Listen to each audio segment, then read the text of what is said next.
India's largest digital media network Suman టీవీతో చేతులు కలపండి. ఫ్రాంచైజ్ ద్వారా లోకల్ మీడియా పార్ట్నర్ అవ్వండి.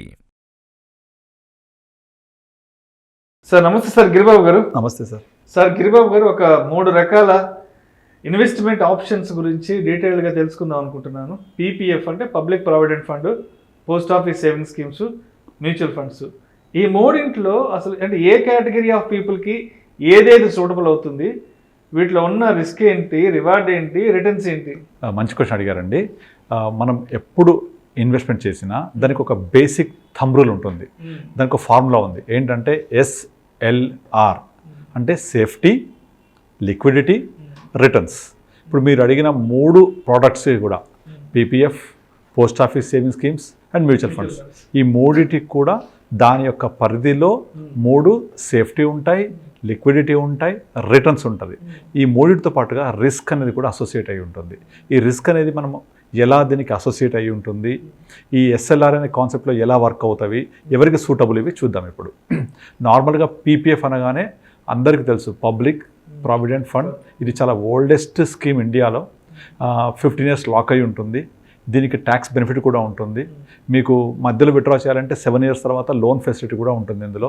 ఇది పీపీఎఫ్ స్టార్ట్ అయినప్పుడు 1970s, 80sలో మీకు వడ్డీ రేటు 12% కూడా ఉండేది అప్పట్లో. సో మీరు కాకపోతే ఒక డ్రాబ్యాక్ ఏంటంటే, మీకు వడ్డీ రేటు మీరు స్టార్ట్ చేసినప్పుడు ఏది ఉందో అదే కంటిన్యూ కాదు. ఈ వడ్డీ రేటు ప్రతి క్వార్టర్కి గవర్నమెంట్ ఆఫ్ ఇండియా అనౌన్స్ చేస్తూ ఉంటుంది. సో ప్రస్తుతం పీపీఎఫ్కి 7.1% ఉంది. అంటే మీరు కనుక ఒక పీపీఎఫ్ స్టార్ట్ చేసినప్పుడు, ఫర్ ఎగ్జాంపుల్ ఒక 10 years బ్యాక్ స్టార్ట్ చేస్తే 9% ఉండింది అనుకుందాం. ఆ సంవత్సరానికి 9% వస్తుంది. అదే మీరు కనుక ప్రతి నెల మీరు కట్టే వాయిదా నెల కడితే, మీరు బిఫోర్ 10th కడితే మీకు ఇంట్రెస్ట్ కూడా ఆ నెల మొత్తానికి వస్తుంది. ఆఫ్టర్ 10th కడితే ఆ నెలకు ఇంట్రెస్ట్ రాదు. సో అట్లా మనము ప్రాపర్ టైంలో ముందుగా కట్టుకుంటూ మ్యాక్సిమం 1.5 lakh సింగిల్ ఇండివిజువల్ అయితే, జాయింట్ అయితే 3 లక్షల వరకు ఇందులో ఇన్వెస్ట్ చేసుకోవచ్చు. ఇది 15 years లాక్ అయి ఉంటుంది. దీంట్లో నేను చెప్పిన సేఫ్టీ, లిక్విడిటీ, రిటర్న్స్ ఈ 3 తీసుకుంటే లిక్విడిటీ ఉండదు ఇందులో. అంటే మీరు ఖచ్చితంగా 15 సంవత్సరాలు ఉండాల్సిందే. మీకు మధ్యలో కావాలంటే 7 years తర్వాత లోన్ దొరుకుతుంది, అంతేగాని 7 years ముందు రాదు. కానీ రిటర్న్స్ స్థిరంగా ఉంటాయి అండ్ ఎటువంటి నష్టభయం ఉండదు, మార్కెట్ లింక్ ఉండదు, స్టాక్ మార్కెట్ అలాంటి వాటి లింక్ ఉండదు. ప్రభుత్వ పథకం కాబట్టి మీకు అన్ని విధాలుగా సేఫ్టీ ఉంటుంది, కానీ లిక్విడిటీ ఉండదని చెప్పినట్టుగా. రిటర్న్స్ కూడా 7.1% ఇవాళ ఉంది అంటే పోను కొంచెం తగ్గే అవకాశాలు ఉంటాయి. మేబీ 6.5, 6 వరకు కూడా ఎక్స్పెక్ట్ చేయొచ్చు ఓవర్ పీరియడ్ ఆఫ్ టైం. ఇది పీపీఎఫ్. ఇది అయిపోయిన తర్వాత post office saving schemes. Post ఆఫీస్లో మీకు చాలా రకాలు ఉంటాయి. పెద్దల పొదుపు పథకం అంటే సీనియర్ సిటిజన్ సేవింగ్ స్కీమ్ ఉంటుంది. ఇది అన్నిటికంటే హైయెస్ట్ రిటర్న్ ఇస్తుంది. ఎందుకంటే అది ఎవరైతే సీనియర్ సిటిజన్స్ ఉంటారో వాళ్ళకు మాత్రమే ఉద్దేశించబడిన పథకం ఇది. సో ఇందులో పెట్టుబడి పెడితే మీకు నార్మల్ సిటిజన్స్కి ఇచ్చే ఇంట్రెస్ట్ కంటే ఒక 0.5% ఎక్స్ట్రా ఇస్తారు మీకు. అట్ ద సేమ్ టైం దీనికి కూడా లాక్-ఇన్ ఉంటుంది, ఎప్పుడు పడితే అప్పుడు తీయలేరు. సో ఇది కూడా లిక్విడిటీ పరంగా తీసుకుంటే మనము ఈ డబ్బులు ఎప్పుడు కావాలి, ఎన్ని సంవత్సరాలు కావాలి అని ముందే మీరు ప్లాన్ చేసుకుంటే ఇన్వెస్ట్ చేయొచ్చు. పీపీఎఫ్ కూడా 15 సంవత్సరాలు లాక్-ఇన్ అంటే 15 సంవత్సరాల వరకు ఉంటాను అనుకుంటే పెట్టండి. లేదు నాకు తర్వాత అక్కర్లేదంటే extend up to 20 years, 25 years in PPF. అలాగే ఇందులో కూడా అంతే. So senior citizen saving scheme. దాని తర్వాత చాలా popular scheme MIS plus RD. MIS అంటే మనము పోస్ట్ ఆఫీస్లో మంత్లీ ఇన్కమ్ స్కీమ్లో ఒక 5 ఏళ్ల పాటు లాక్ చేసి పెట్టేస్తాం. ఆ వచ్చే మంత్లీ ఇన్కమ్ని RD కన్వర్ట్ చేస్తారు. MIS ప్లస్ RD అంటారు దీన్ని. ఒకనొక టైంలో మీరు ఈ మ్యూచువల్ ఫండ్స్ ఇవన్నీ పాపులర్ అయిన టైంలో, అంటే 2000 ముందు 1990s, 2000లో చాలా పాపులర్. ఆ టైంలోనే మీకు MISతో దగ్గర 8-9% ఇంట్రెస్ట్ వచ్చేది. దాన్ని RD కన్వర్ట్ చేస్తే అక్కడ కాంపౌండింగ్ అయ్యేది. మళ్ళీ ఓవరాల్గా 12-13% కూడా వర్కౌట్ అయిన రోజులు ఉన్నాయి. ఈవెన్ మా అత్తయ్య ఒక ఆమె రెగ్యులర్గా చేస్తుంటుంది ఇందులో. ఆమె 9.5-10% తీసుకున్న రోజులు కూడా ఉన్నాయి. ఇప్పుడు తగ్గిపోయాయి ఇంట్రెస్ట్ రేట్స్. సో దీంట్లో సేఫ్టీ పరంగా చూసుకుంటే 100% సేఫ్, ఎటువంటి నష్టమే ఉండదు. Liquidity 5 years lock-in. ఇది ముందుగా మనం అర్థం చేసుకోవాలి. లిక్విడిటీ ఏంటి, నాకు 5 years లాక్-ఇన్. దాని తర్వాత వచ్చే రిటర్న్స్ ఏంటి, ఒక స్థిర ఆదాయంగా ఉంటాయి. ఎంత వస్తే ముందే మనకు తెలుసు. అది MIS ప్లస్ RD, తర్వాత సీనియర్ సిటిజన్ సేవింగ్ స్కీము, అలాగే టర్మ్ డిపాజిట్స్. టర్మ్ డిపాజిట్స్ అంటే ఒక పర్టికులర్ టర్మ్కి డిపాజిట్ చేస్తాం మనం.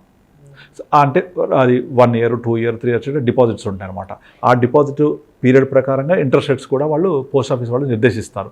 ఆ ప్రకారంగా ఆ పీరియడ్ అయిపోయాక ఆ ఇంట్రెస్ట్ మనకు మెచ్యూరిటీ లాగా ఇస్తారనమాట. సో ఇవి పోస్ట్ ఆఫీస్ ఉండే వివిధ పథకాలు. సో ఇవన్నీ కూడా ఇంట్రెస్ట్ రేట్కి అసైన్ అయ్యి ఉంటాయి. మనం ఈరోజు ఎంత ఇంట్రెస్ట్ రేట్ తీసుకున్నామో అదే ఇంట్రెస్ట్ రేటు మెచ్యూరిటీలో ఇస్తాడు. ఇవి కాకుండా ఇంకొక మంచి పాపులర్ పథకం ఉంది పోస్ట్ ఆఫీస్. ఏంటది? ఒకప్పుడు ఇందిరా వికాస్ పత్ర, కిసాన్ వికాస్ పత్ర ఉండేవి. అందులో ఇందిరా వికాస్ పత్ర లేదు, ఇప్పుడు కిసాన్ వికాస్ పత్ర, కేవీపీ అంటారు. ఈ కేవీపీ ఇప్పుడు 112 నెలలకు డబల్, 112 మంత్స్కి డబల్. ఇప్పుడు ఇది ఇంట్రెస్ట్ రేట్ మనం తీసుకుంటే 7.3, 7.4 అలా వర్కౌట్ అవుతుంది. Definitely after the specific period you'll get the money double. So ఒకప్పుడు ఇది 5 yearsకి డబల్ అయిన రోజులు కూడా ఉన్నాయి. 1990sలో చాలామంది ఎవ్రీ 5 yearsకి డబల్ అయ్యేలాగా ప్రతి నెల ఒక్కొక్క బాండ్ కొనుక్కుంటూ పోతారు. మా ఫాదర్ కొనేవాళ్ళు అట్లా. So every month compulsory 500 rupees పెట్టి ఒక బాండ్ కొనేవాళ్ళు. 5 years తర్వాత మెచ్యూరిటీ డబల్ వస్తుంది. మళ్ళీ ఇంకోటి తీసుకునేవాళ్ళు. అట్లా ప్రతి నెల వాళ్ళకు ఒక మెచ్యూరిటీ వచ్చేలాగా ప్లాన్ చేసిన వాళ్ళు చాలామంది ఉన్నారు. సో చాలా మంచి పథకం. కాకపోతే ఇప్పుడు 112 నెలలు అయ్యేసరికి చాలా లెంతీ అయిపోయింది. ఇన్ఫ్లేషన్ ప్రకారం చూసుకుంటే మనీ కూడా మనకు పెద్దగా వర్కౌట్ అవ్వదు. ఎందుకంటే 10 years తర్వాత డబుల్ అవుతాయి. ఇవాళ ఖర్చులు 10 years తర్వాత ట్రిపుల్ అవుతున్నాయి. వస్తువులు ధరలు పెరిగిపోతున్నాయి. కనుక ఎట్టి పరిస్థితుల్లో అది అంతగా ఫీజిబుల్ అనిపించట్లేదు. అందుకనే చాలామంది ఈ రోజుల్లో మ్యూచువల్ ఫండ్ వైపు వస్తున్నారు. మ్యూచువల్ ఫండ్స్ మొత్తం industry volume in the year 2004 less than 50,000 crores ఉండేది. 2008లో 1,00,000 కోట్లు ఉండేది ఇండస్ట్రీ, మ్యూచువల్ ఫండ్ ఇండస్ట్రీ. ఇవాళ 47 లక్షల కోట్లకు వెళ్ళిపోయింది. ఎంత ఫాస్ట్ గ్రోయింగ్ చూడండి. కారణం ఏంటంటే ఎప్పుడైతే ఒక ఎకానమీలో ఇంట్రెస్ట్ రేట్స్ తగ్గుతూ ఉంటాయో అప్పుడు ఎకానమీ గ్రో అవుతూ ఉంటుంది. ఎకానమీ గ్రో అవుతే మార్కెట్స్ గ్రో అవుతూ ఉంటాయి. మార్కెట్స్ గ్రో అవుతే ఆ ప్రకారంగా మనం అందులో కనుక రిలేటెడ్ ఇన్వెస్ట్మెంట్ చేస్తే మనకు రిటర్న్స్ కూడా అలాగే ఉంటాయి. సో మనకు ఏ స్టాక్స్ కొనాలో తెలియదు, ఎప్పుడు కొనాలో తెలియదు, ఎప్పుడు అమ్మాలో తెలియదు. అలాంటి వాళ్ళ కోసం mutual funds the best option. So మీరు 20 years హిస్టరీ తీసుకుంటే స్టాక్ మార్కెట్లో మంచి మంచి స్టాక్స్ ఏవైతే మనం చెప్తామో హెచ్డిఎఫ్సి బ్యాంక్, ఇన్ఫోసిస్, ఇవన్నీ కూడా యాన్యువల్ సిఏజిఆర్ ఎంత ఉంటుంది? 24-25% ఉంటుంది యాన్యువల్ సిఏజిఆర్. ఇలాంటివి మనం హార్డ్లీ ఒక 10-15 కంపెనీస్ మనం లెక్క పెట్టచ్చు. కానీ మ్యూచువల్ ఫండ్స్ అదే 25 ఉన్న మ్యూచువల్ ఫండ్స్ ఏవైతే ఉన్నాయో దాదాపుగా ప్రతి mutual fund more than 20% generate చేసింది లాస్ట్ 25 yearsలో. అదే స్టాక్స్ తీసుకుంటే అన్ని స్టాక్స్ జనరేట్ చేయలే. అప్పటి నుంచి ఇప్పటిదాకా ఒక 1000 స్టాక్స్ ఉన్నాయనుకుంటే గట్టిగా ఒక 20 స్టాక్స్ కూడా మీకు ఈ సిఏజిఆర్ జనరేట్ చేయలేదు. కానీ మ్యూచువల్ ఫండ్స్ అప్పటి నుంచి ఉన్న ప్రతి mutual fund more than 20% generate చేసింది. కనుకనే అందరు ఇప్పుడు మ్యూచువల్ ఫండ్ వైపు వస్తున్నారు. ఇక్కడ same SLR concept, safety, liquidity, returns. So safety అనుకుంటే మ్యూచువల్ ఫండ్స్ అన్నీ కూడా 100% సేఫ్. అయితే ఇక్కడ సేఫ్ అంటే ఏంటి? Subject to market risk. అది ఇక్కడ సేఫ్ అనే అర్థం. అది లిక్విడిటీ, లిక్విడిటీ ఉంటుంది. ఈఎల్ఎస్ఎస్ అంటే ఈక్విటీ లింక్డ్ సేవింగ్ స్కీమ్ అయితేనే 3 years లాక్-ఇన్. అదర్వైజ్ మీకు ఎటువంటి లాక్ ఉండదు. ఓన్లీ 1 year ఎగ్జిట్ రోడ్ మాత్రం ఉంటుంది కొన్ని ఫండ్స్కి, కొన్నిటికి అది కూడా ఉండదు. లిక్విడిటీ, రిటర్న్స్ ఆన్ అన్ యావరేజ్గా మీరు 12-15% లాంగర్ పీరియడ్లో ఎక్స్పెక్ట్ చేయొచ్చు. షార్ట్ పీరియడ్లో ఎక్స్పెక్ట్ చేయకూడదు. మ్యూచువల్ ఫండ్స్ అంటే మినిమం ఒక 3-5 years ఉండాలి. అలా ఉండేటైతే రావాలి. సో నాకు 3 years దాకా వద్దు ఈ డబ్బులు అంటే ఎస్ఐపి చేయండి, లంసమ్ చేయండి. సో లిక్విడిటీ మీకు ఎప్పుడు కావాలి అర్థమవుతోంది. రిటర్న్స్ మంచిగా ఉంటాయి. Safety subject to market risk. అయితే ఈ సబ్జెక్ట్ టు మార్కెట్ రిస్క్ అనేదాన్ని మనం మార్కెట్ పడిపోతే నాది పడిపోతుంది, నేను లాస్ అవుతానని అనుకోవద్దు. మనము స్టాక్ మార్కెట్ ఒడిదుడుకుని అర్థం చేసుకొని ఇందులో ఇన్వెస్ట్ చేయాలి. ఫర్ ఎగ్జాంపుల్ ఎస్ఐపి చేయండి, systematic investment plan. Every month మనం పెడుతూ పోతుంటాం. అందులో మార్కెట్ పడ్డా ఇన్వెస్ట్ అవుద్ది, పెరిగినా ఇన్వెస్ట్ అవుద్ది. సో రూపీ కాస్ట్ యావరేజ్ అవుతుంది. So over a period of time compounding factor అవ్వడానికి కూడా చాలా స్కోప్ ఉంటుంది. కనుకనే చాలామంది ఎవరైతే 25 years బ్యాక్ 15% ఎంజాయ్ చేశారో ఎఫ్డీస్లో వాటిలలో వాళ్ళందరూ ఇప్పుడు ఇటువైపు వస్తున్నారు. So 15% is a very very very good rate of return. So returns పరంగా 15% జనరేట్ చేస్తూ మార్కెట్ ఒడిదుడుకుని అర్థం చేసుకొని ఈ fund, for example small cap అనుకోండి, నేను 5 years ప్లస్ ఉండాలి. మిడ్ క్యాప్ అనుకోండి 3 years ప్లస్ ఉండాలి. అదే నాకు అంత పీరియడ్ అవసరం లేదు, అంత వోలటిలిటీ అక్కర్లేదంటే బ్యాలెన్స్ ఫండ్స్ ఉంటాయి, బ్యాలెన్స్ అడ్వాంటేజ్ ఫండ్స్ ఉంటాయి. నాకు అది కూడా వద్దు అంటే డెట్ ఫండ్స్ ఉంటాయి. ఇలా మనకి ఏది కావాలనుకుంటే ఆ కేటగిరీ ఆఫ్ ఫండ్స్ ఎంచుకోవాలి. Debt funds, balance funds, equity funds. Balance funds అంటే ఈక్విటీ ప్లస్ డెట్ కాంబినేషన్లో ఉంటాయి. సో ఇది అందరికీ చాలామందికి సూటబుల్గా ఉంటాయి. సో మనం ఇప్పుడు పెద్దవాళ్ళతో మాట్లాడేటప్పుడు, సీనియర్ సిటిజన్స్తో మాట్లాడేటప్పుడు మనం మ్యూచువల్ ఫండ్స్ అడ్వైస్ చేయలేము వాళ్ళకు, ఎందుకంటే వాళ్ళకు సడన్గా డబ్బులు అవసరం ఉండొచ్చు. సో అందుకే వాళ్ళకు పోస్ట్ ఆఫీస్ లాంటి టర్మ్ డిపాజిట్స్, లేకపోతే పోస్ట్ ఆఫీస్ నార్మల్ డిపాజిట్స్ అలాంటివి సజెస్ట్ చేయొచ్చు. అదే యంగ్స్టర్స్ ఉన్నారు, వాళ్ళకి అవి సజెస్ట్ చేయకూడదు, ఎందుకంటే అవి ఇన్ఫ్లేషన్ బీట్ చేయవు. సో ఎప్పుడైనా సరే మనము చేసే ఇన్వెస్ట్మెంట్ సేఫ్టీ, లిక్విడిటీ, రిటర్న్స్తో పాటుగా ఇన్ఫ్లేషన్ బీటెడ్ రిటర్న్స్ ఉండాలి. అంటే మినిమం 6% ఇంట్రెస్ట్ అనుకుంటే, ఇన్ఫ్లేషన్ అనుకుంటే రిటర్న్స్ అనేవి మినిమం 12+ ఉండాలి. అది ఎక్కడెక్కడ వస్తుంది చూసుకొని అందులో ఇన్వెస్ట్ చేయాలి. సో దానికోసం ఏ ఫండ్స్ కొనాలి తెలియకపోతే అడ్వైజర్ని అప్రోచ్ అవ్వచ్చు. They will guide you properly as per your financial planning. కనుక మీరు అడిగిన పీపీఎఫ్, పోస్ట్ ఆఫీస్, మ్యూచువల్ ఫండ్స్లో 3 కూడా చాలా మంచి ప్రోడక్ట్స్.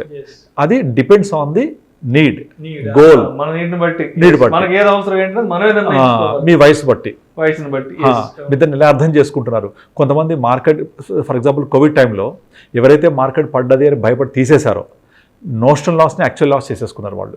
అంటే కొంత ఇన్వెస్ట్ చేశారు, ముందే తగ్గింది, అరే పడిపోతుంది భయంతో తీసేశారు, సో లాస్ వచ్చింది వాళ్ళకు.